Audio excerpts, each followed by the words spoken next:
Imagine Gaza's coastline transformed, luxury hotels, bustling promenades, and sun-soaked beaches, a vision of prosperity rivaling Dubai or Singapore. Picture a place where the turquoise waves meet golden sands, and the air is filled with laughter, music, and the hum of thriving businesses. This is not just a fleeting fantasy, but a bold reimagining of what Gaza could become if peace and opportunity were allowed to flourish. This dream, dubbed the Gaza Riviera, promises peace and economic revival, replacing conflict with commerce and leisure. It's a vision that seeks to turn Gaza into a beacon of hope, where families stroll along vibrant boardwalks and children play freely on clean, open beaches. Proponents tout cruise ports, free trade zones, and five-star resorts, reimagining Gaza's 40 kilometers of coast as a gateway to global investment. They imagine international tourists arriving by the thousands, drawn by the promise of luxury and the allure of a Mediterranean escape. But for Gaza's 2 million residents, this vision is a distant fantasy. Daily life is defined by survival, not luxury. The reality is far removed from glossy brochures and architectural renderings. The reality is rubble-strewn streets, overcrowded camps, and a struggle for basics like water and medicine. For many, each day is a test of endurance, marked by shortages and uncertainty. Years of blockade and war have left the economy shattered, unemployment soaring, and hope in short supply. Businesses that once thrived now stand empty, and young people face a future clouded by despair. The Gaza Riviera concept is a mirage, an alluring image that dissolves under scrutiny, highlighting a profound disconnect from the lived experience of Gazans. The contrast between dream and reality is stark, almost cruel in its optimism. Before any grand development, fundamental issues of justice, freedom, and human rights must be addressed. Without these, no amount of investment can truly transform lives or heal wounds. The dream of a Riviera, while seductive, ultimately underscores how far removed international conversations are from Palestinian realities. The world debates grand plans, while Gazans wait for dignity and basic rights. It's a beautiful illusion, cast over a harsh and painful truth. A shimmering mirage that can only become real when justice and peace are allowed to take root. The phrase Gaza Riviera began as satire, a bitter joke about luxury development in a war zone. It was a way to say, look what could be if only Gaza were free, contrasting the glamour of European Rivieras with Gaza's grim reality. The term gained political weight with the Trump administration's deal of the century, which packaged the Gaza Riviera as a centerpiece of its peace plan.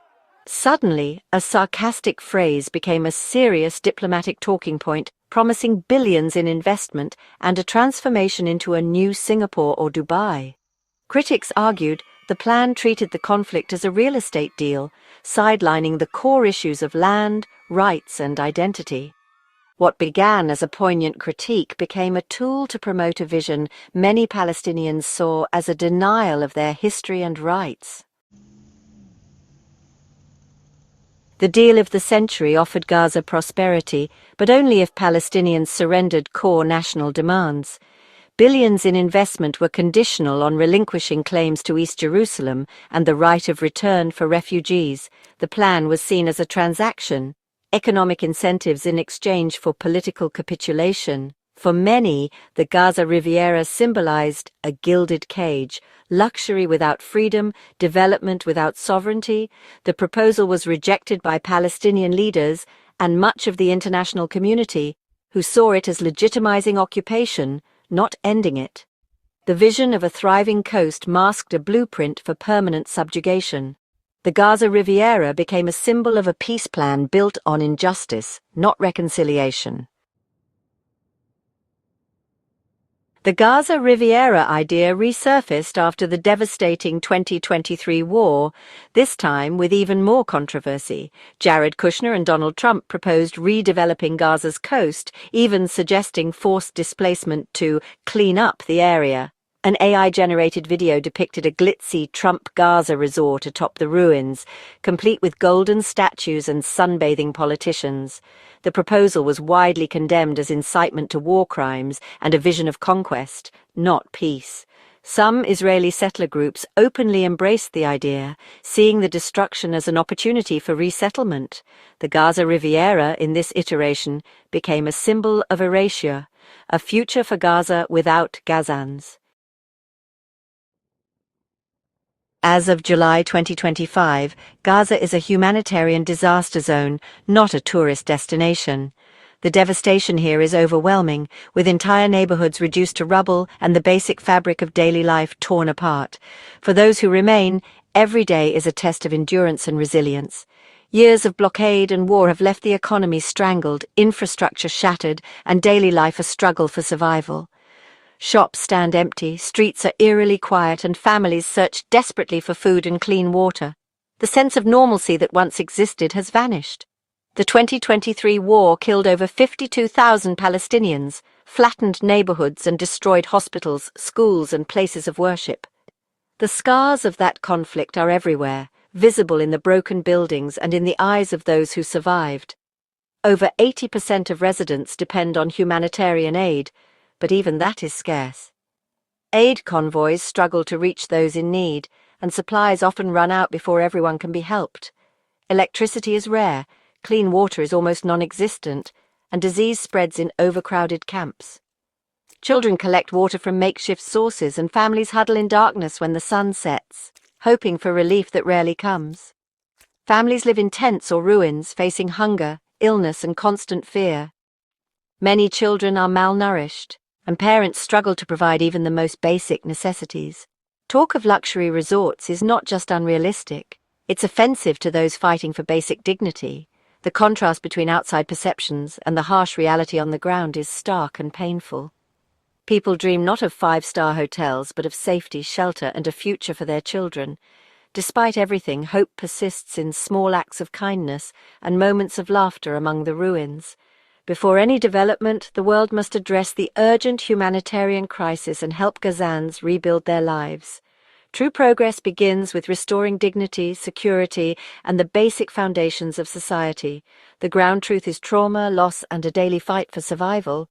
Yet amid the devastation, the spirit of Gaza's people endures, holding on to hope for a better tomorrow. Behind the statistics are real people, like Mohammed Abdulrahman, whose home was destroyed in a single night of bombing, leaving him and his family with nothing but memories and the clothes on their backs. Now, Mohammed lives in a tent, surrounded by thousands facing the same fate. Shown the Trump Gaza video, he said, "They want to build palaces on our graves. They talk of luxury while we struggle to survive each day. Leave us alone to rebuild our homes." For a young student, her dreams of becoming an engineer were buried beneath the rubble of her university.